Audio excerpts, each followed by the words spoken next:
मेरे प्यारे आका सल्लल्लाहु ताला अलैहि वसल्लम के प्यारे दीवानों, लोगों के साथ अच्छा सलूक करो, एहसान करो, लोगों के दिलों को खुश करो। इन दिनों के अंदर यूं तो हमेशा खुश करना चाहिए, चूंकि इसमें फरमाया गया अल्लाह को इन दिनों में इबादत पसंद है। तो मैं आपको वो इबादतें बता रहा हूं जो करनी चाहिए, जिसकी फजीलत मौजूद है। मुसलमानों का दिल खुश करो, उनको राजी करो। क्या ये अल्लाह को पसंद है? आइए हम हदीस शरीफ से सुनते हैं। आका करीम सल्लल्लाहु अलैहि वसल्लम ने फरमाया अहब्बुल अमाल बादल ईमान बिल्लाह इदखालुस सुरूर फी क़ल्बिल मुस्लिम। आका करीम सल्लल्लाहु अलैहि वसल्लम फरमाते हैं अल्लाह पर ईमान लाने के बाद जो अमल अल्लाह को सबसे ज्यादा पसंद है वो ये है कि तुम्हारी वजह से किसी मुसलमान के दिल में खुशी दौड़ जाए। इधर मुसलमान खुश हुआ, उधर रब राजी हो गया, उधर रब राजी हो गया। तो इन दिनों में आप इस तरह से भी करें कि खुश करें।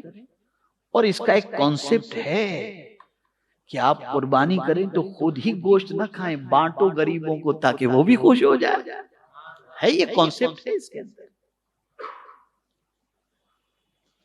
इसी तरीके से कुरान शरीफ की तिलावत,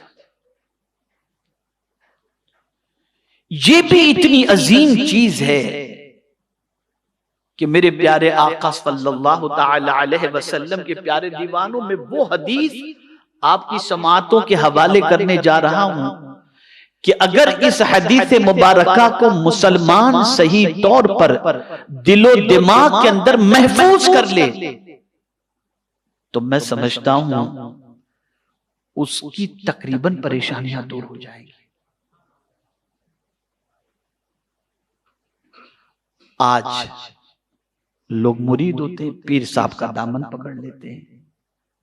बिल्कुल सिलसिले के अंदर शामिल होना कोई बुरी बात नहीं। कभी हम नारा लगाते हैं गौसे पाक का दामन नहीं छोड़ेंगे, बहुत अच्छी बात है। अल्लाह उनका दामन हम सब के हाथों में नसीब फरमाए। कभी मां का दामन हाथ में आ जाता है, हम खुश होते हैं। कभी किसी बड़े शेख का दामन हाथ में आ जाए तो हम खुश हो जाते हैं। अल्लाह सारी तमसील से पाक है। लेकिन मैं आपको बताऊं हदीस मुबारका में एक सिरा रस्सी का अल्लाह के दस्ते कुदरत में, रस्सी का एक सिरा अल्लाह के दस्ते कुदरत में है।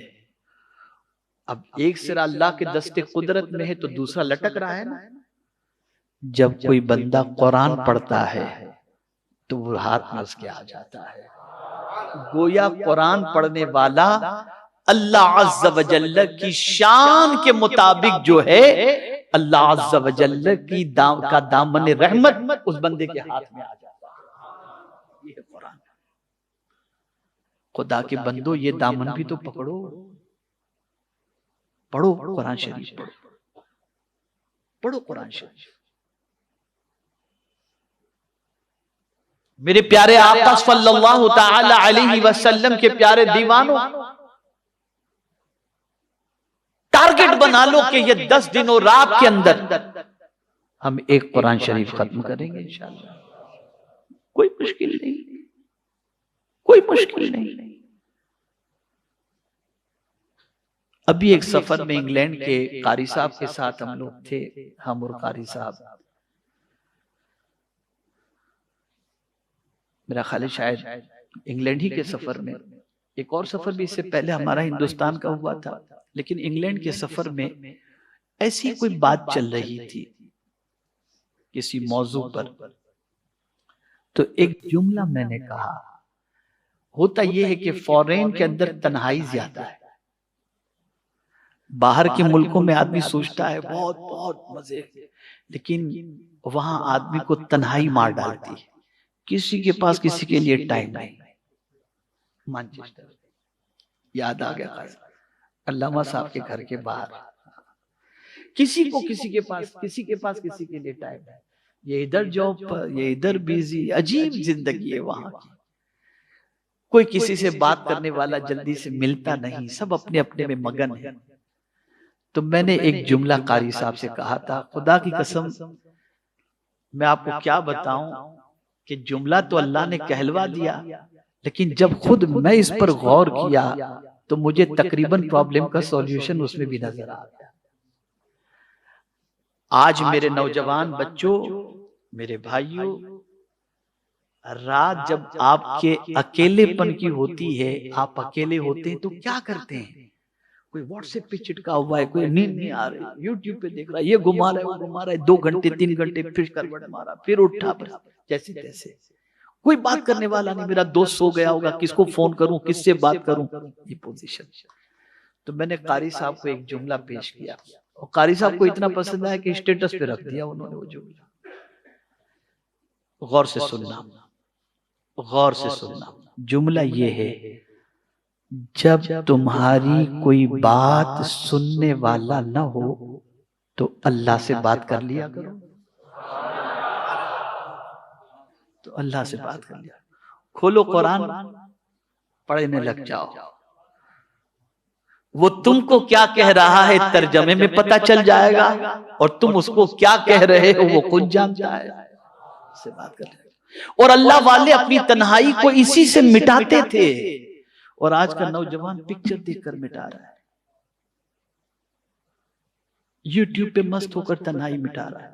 जब कभी तन्हाई सताए, उठाओ कुरान शरीफ, पढ़ने लग जाओ, तन्हाई भी दूर होगी और साथ ही साथ दिल को अल्लाह करार की दौलत भी अता फरमाएगा, और नाम आमाल नेकियों से पुर हो जाएगा इंशाअल्लाह।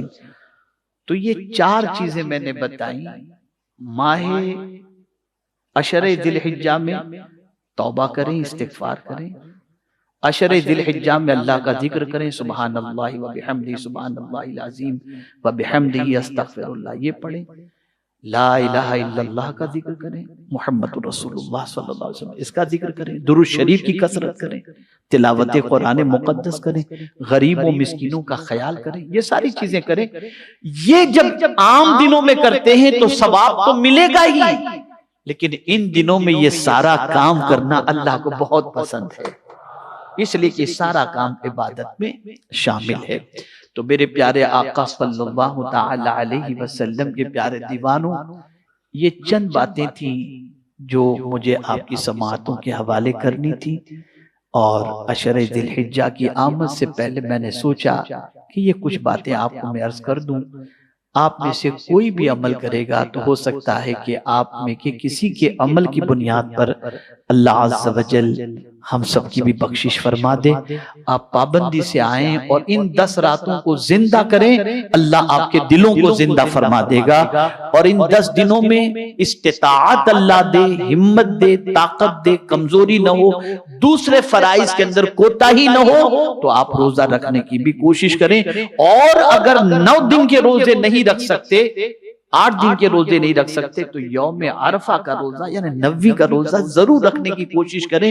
इंशाअल्लाह इसकी बरकतों से मुताल्लिक आइंदा इज्तिमा में मैं कुछ अर्ज करने की सआदत हासिल करूंगा। अल्लाह रब्बुल इज्जत जल्ल जलालुहु मुझे आपको सबको अमल की तौफीक नसीब फरमाए, और अशरे दिलहिज्जा में इबादतुर रियाजत की तौफीक नसीब फरमाए। और जिन हुज्जाज के गुनाहों को अल्लाह यौम अरफा में माफ फरमाने वाला है, उनके सदके में अल्लाह हम सब के गुनाहों को भी माफ फरमा दे। वमा अलैना इल्लल बलागुल मुबीन।